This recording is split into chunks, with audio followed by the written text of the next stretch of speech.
Hörmətli sürücülər, nəqliyyat vasitələrinin yolun hərəkət hissəsində yerləşməsi, hərəkət zolağının gediləcək istiqamət üzrə vaxtında və düzgün seçilməsi, yol nişanlarının tələblərinə ciddi riayət edilməsi, sürücü intizamının və yollarda təhlükəsizliyin təmin olunmasının əsas şərtlərindəndir.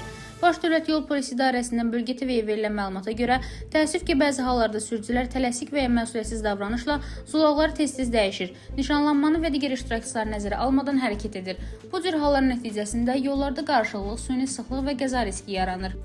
Hər bir sürücü öz zolağında müəyyən olunmuş istiqamət üzrə nizamlı hərəkət etsə, təbii ki, nəqliyyatın stabil axımı təmin olunmaqla sıxlığın qarşısı alınır. Ləngimələrin və qəzaların sayı minimuma enər.